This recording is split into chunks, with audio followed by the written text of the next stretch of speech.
Martin Lappin with HeatMasterss. This next one will be on troubleshooting. And while these new gasification stoves seem extremely complicated, especially compared to the old barrel-in-a-barrel conventionals, they're really quite simple. And the first thing we'll start with, you notice when they first start, their oxygen's reading 0.1. Well, we know that can't be right. They do, however, have a small heater built into the O2 sensors. They won't start reading correctly till the heater gets them up to temp. That could take 3 to 5 minutes. It's not immediate. And the thing to check, right now there's no fire in it, so you're going to get a decent reading when it does. Or if you have to,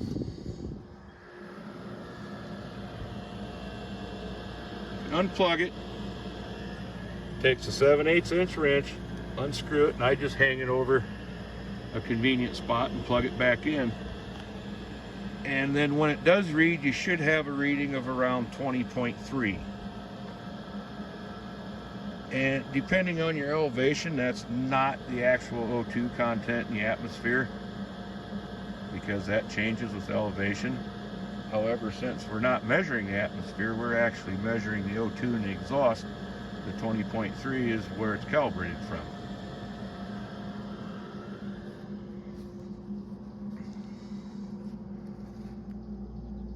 So yeah, the heaters are up to temp now, 20.1, which is acceptable. If you think you're having an O2 sensor issue, contact your dealer.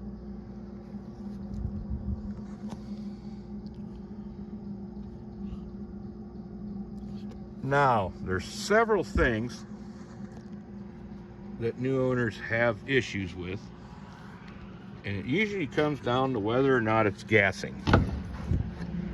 And the first thing you can do is you should never see any creosote starting to form down here. It should always look like that brownish or even white colored fly ash, like what's stuck here on the board.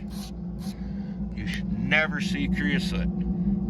If you do, you're not doing it right. And not doing it right usually comes down to split size. And split size is wholly dependent on moisture content in the wood. The wetter the wood, the smaller it needs split. There's no way around that. The other issue you could be having is if you're not stacking it correctly in the firebox, it could be bridging. Same way behind the fan cover here. You should never see anything but that white powdery fly ash. Knocking fan bearings out because of creosote on the blades, you're not doing it right. You need to figure out why it's not gassing all the time. Now, the other thing I should have mentioned, turn your controller off before you unplug that and take out the O2 sensor. It won't harm it if you don't. However, once it gets that air in the reading, it won't reset until you power off and power back on. So if you unplug it, take it out, plug it back in, and it's still powered up, it's not going to read correctly. You need to power cycle it just like your home router. Now, the other thing I have noticed, if you I get someone that's having issues with the whole concept of keeping a cold bed and keep it gassing, not only are you going to find creosote down here, the other thing I've noticed is that lower refractory will tend to fill up with ash quite quick. And the reason is this: when the gases pass through the nozzle and are ignited by that blast of fresh air, like any combustion process, once ignited, the gases expand. Once they expand, they have to travel faster through the refractory to get out. And that carries the fly ash out.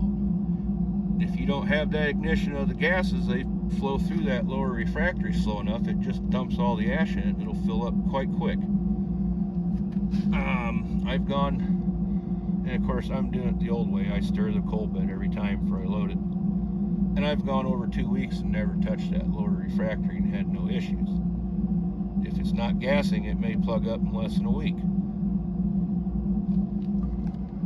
Now, I'm going to relight this one, and the easiest way to tell it's gassing is you'll hear it. which after it's lit, you'll be able to tell. I just put a piece of shipping paper in and lit it. And unfortunately, with the weather today, it's not showing up very well. But there you can see it. If it's not gassing, the smoke is going to come directly out of the stack.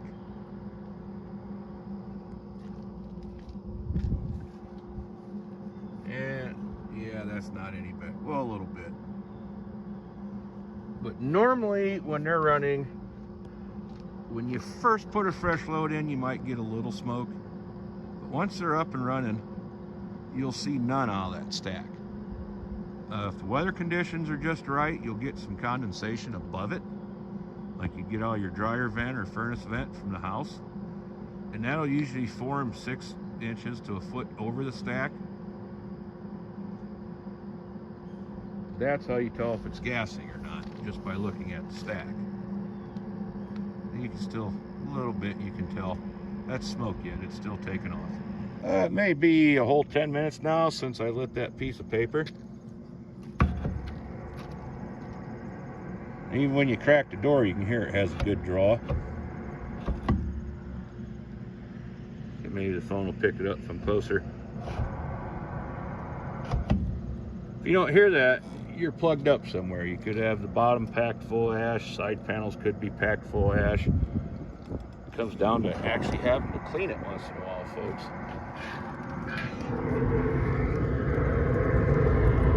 You can hear that.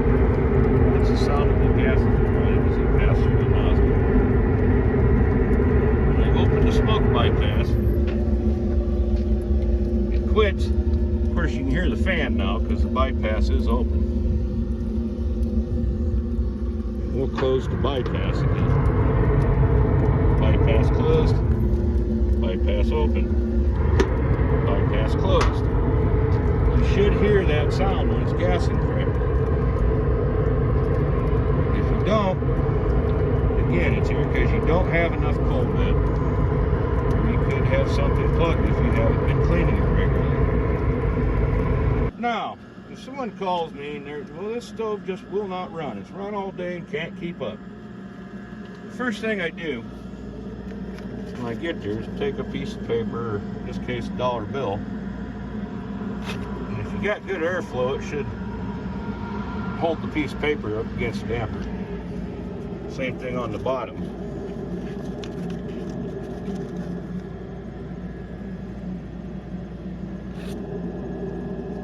Now, another cool thing about that, you can kind of test your O2 sensor this way.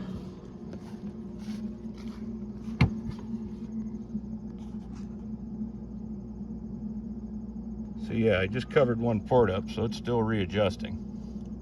But 4.1, we'll cover one port up on the lower damper, like so.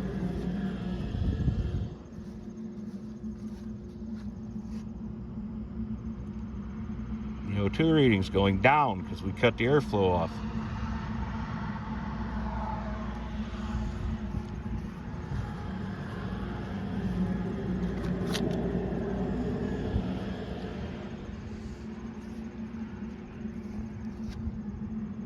Now it's coming back up because it's getting all the air at once. Just a quick, easy way to check for airflow. And now, while we have the stove up and running, there seems to be a bit of confusion sometimes on the new controller, or I should say the new program. On the top air, the max air is exactly that. It's open 100%. It can't go any farther. And sometimes what you'll see on startup is the max air will be wide open. The bottom air will be 100%, and your oxygen will be lower than what you have it set at. That's normal until it gets past the 140 degree mark. Then what will happen is the max air will turn down, and it'll keep going down until the oxygen content's correct. And it does this because you got such a strong fire in top, it's producing more gas than it can burn efficiently. So it's trying to throttle the fire back in the top. This is normal. And that goes off of There. Normal operation, that top damper only opens up 75% of full. So you actually have some capacity left in these stoves. If you're burning green wood, you might need to turn that up just so it can produce enough heat, because even a gas fire won't run at 100% efficiency with wet wood. It takes BTUs to boil that moisture out. There's no way around that. And there's your settings for the bottom damper. I run at 5%. That seems to work great for me. If you got wet wood, you may have to bump that up to 6, which that's what it comes at from the factory.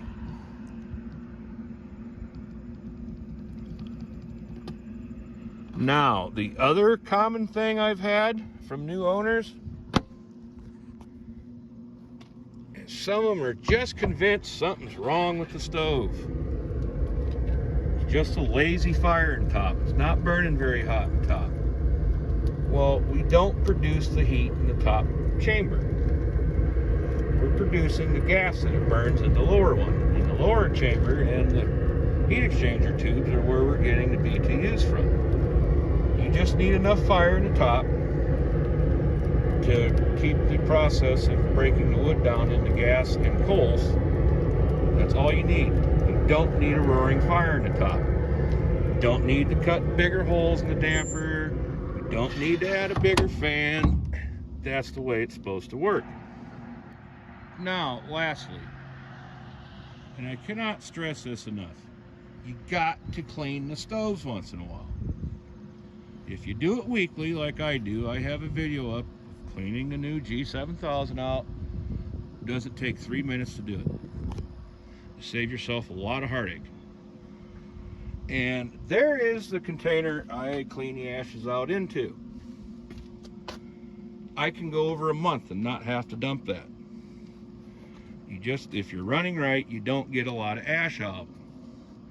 Now, I have had in the past someone that's convinced something's wrong with the stove. It just won't run. I've tried everything. It's run all day. Can't keep up. All it does is smoke. I've been cleaning it. Well, no, they didn't. If I took that ash container with me, that poor little G4000, I probably would have filled it at least 3 times, if not a good start on a 4th time. It was literally choking to death on ash. Got to clean them out once in a while. If you've done everything else and you still can't get it to run right, sometimes it's just easiest to do a complete clean out and start fresh. You might be amazed at what you find. I've cleaned the top of these out, and I found clinkers blocking the nozzle. I found half-melted beer cans blocking the nozzle. And when that molten aluminum mixes with ash, it gets extremely hard. It don't break up and flow through on its own.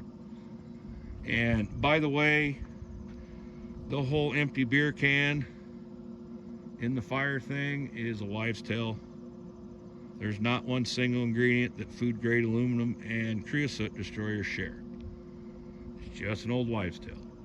That's the nature of the beast on a gas fire, is the top chamber is a creosote factory. Just because it's a cool fire, it don't burn hot like the old ones. So, like I said, got to keep them cleaned out. And if you've tried everything else and it still just don't want to run, clean it out, start over with a clean firebox, top and bottom, and see what happens. And this is not just the new G Series this is an issue with. I had a G200, the guy couldn't figure out why it wouldn't burn. Well, you open the bottom chamber, and if you remember those, they had that horseshoe refractory under the nozzle, and he literally had a pile of ash that was clear up to the bottom of the nozzle and had it half blocked off. Got to clean them. And with that, we'll end this series, and there will be a troubleshooting part 2. This has been Martin Lappin for HeatMasterss. If you've seen my other videos, you know how I normally end them.